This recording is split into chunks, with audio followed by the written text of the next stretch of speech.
안녕하세요, 복마마입니다. 제가 저번에 드론 택시에 대해서 이제 복동이 분들과 이야기를 이제 했던 거 기억하시죠? 자, 그것처럼 새로운 주제에 대해서 이야기를 해보려고 합니다. 바로 모듈러 주택입니다. 많이 들어보셨죠? 자, 이 모듈러 주택이라고 하니까 조금 생소하실 것 같긴 한데 많이 들어는 보셨을 거예요. 바로 쉽게 말하면 조립식 주택입니다. 하지만 저희가 알고 있는 조립식 주택은 흰색 벽에 비슷한 모양의 시골 농가로 많이 사용되고 있고 커다란 차에다가 집 한 채가 실어져가는 모습밖에 이제 생각이 안 나잖아요. 요즘에 이런 모듈러 공법으로 집을 지을 예정이고 LG건설 자이에서 외국 기업과 이제 협업을 해서 모듈러 공법을 발전해 나간다고 합니다. 미래 건축 기술이 부동산 시장에 앞으로 어떤 영향을 줄지 복마마와 함께 이야기해 보도록 할게요. 자, 그러기 전에 여러분 지금 댓글 이벤트 하고 있어요. 치킨도 쏘고 있고 커피도 쏘고 있고 스타벅스도 쏘고 있어요. 여러분들이 영상 보시고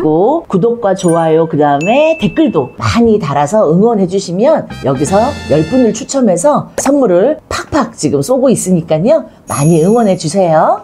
모듈러 주택이라고 하니까 좀 생소한데요. 조립식 주택이랑 다른 게 무엇인가요?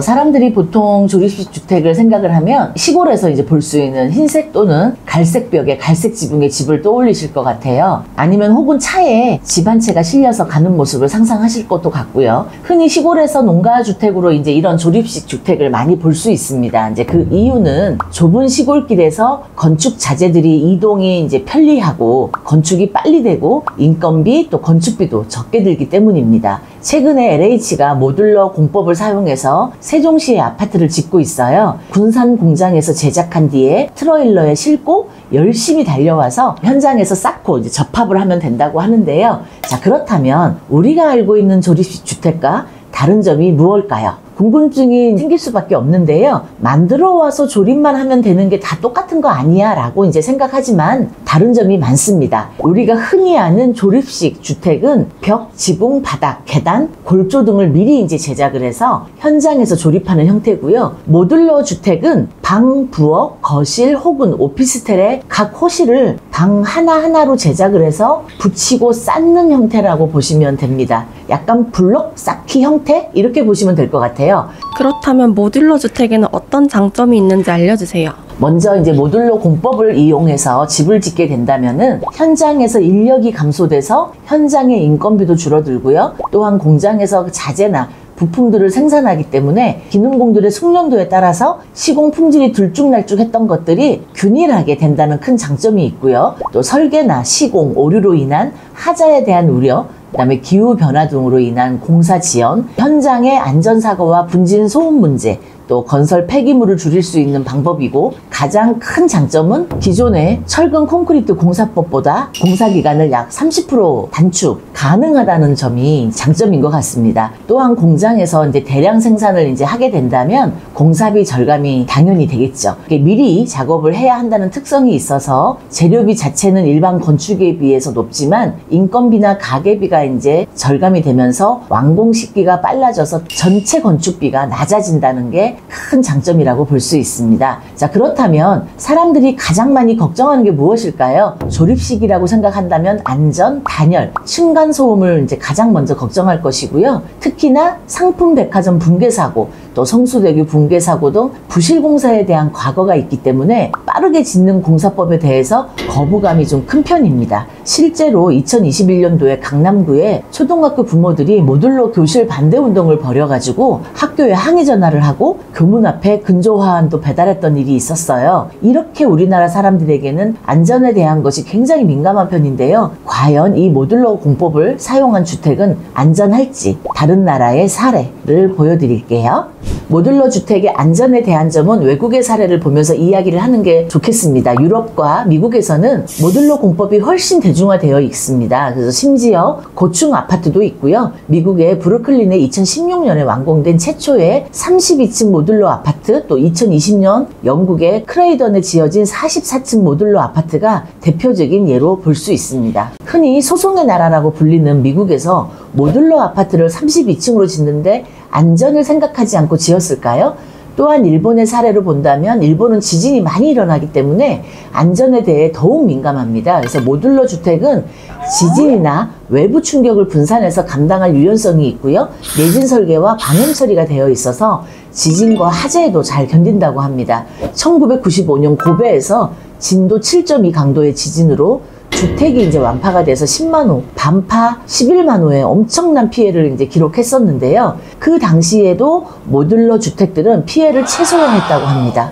오히려 이제 건물이 너무 이제 강하면 부러지고 유연해야 버티는 것 같습니다. 자, 그렇다면 단열과 층간소음의 문제는 어떨까요? 모듈러 주택은 각 층이 이제 별개로 분리가 되어 있어서 각 층마다 소음이 단절되고 벽 사이에 단열대도 넣기 때문에 층간소음과 단열의 효과는 더 크다고 합니다. 실제로 세종시에서 지어지고 있는 모듈러 주택은 층간소음 측정 결과 철근 콘크리트 아파트보다 소음이 적게 나타났다고 합니다.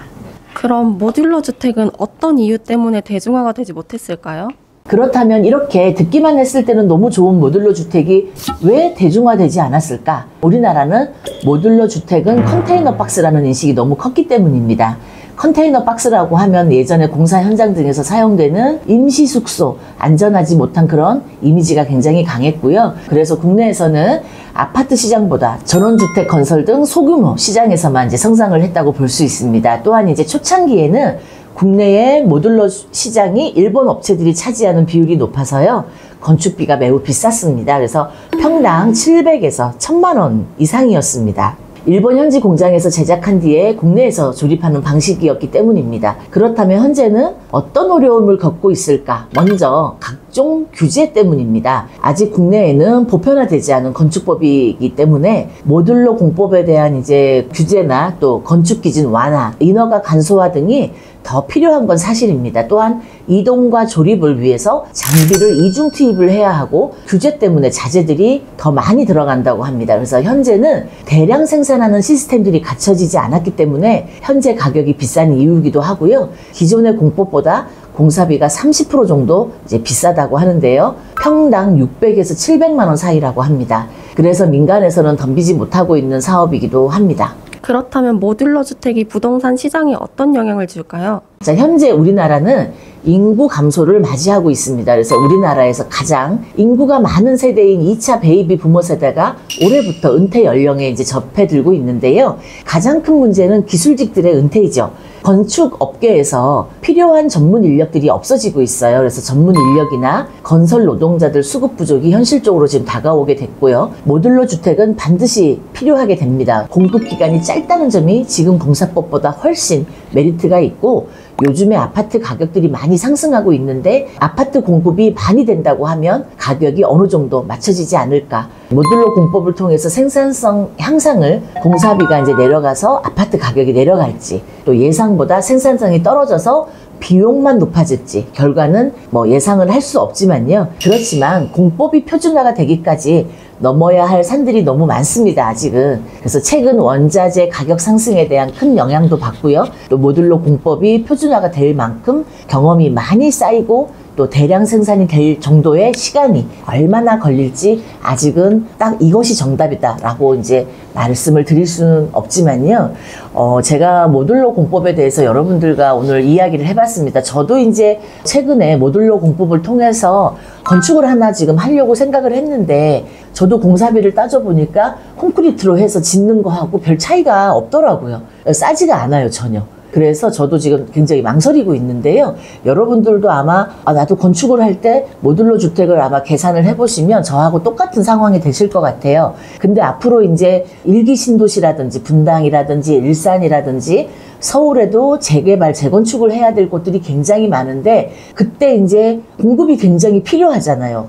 집을 지으려면 그 사람들은 어디론가 이사를 가야 되고 그러려면 또 살아야 될 집이 필요한데 그랬을 때 빠르게 공사를 해서 이주를 할 수 있는 집을 마련을 해줘야 되거든요. 그래서 모듈러 주택 이야기가 지금 이 윤석열 정부에서 더 많이 나왔던 이유기도 합니다.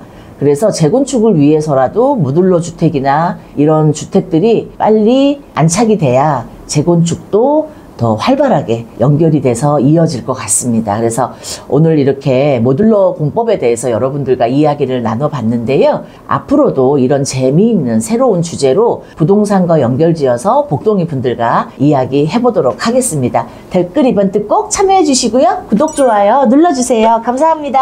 안녕. 인생을 맘껏 누려봐. 나이야 멋졌단 말이야. 인생은 단 한 번뿐이야. 남 눈치 보지 말고 즐겨.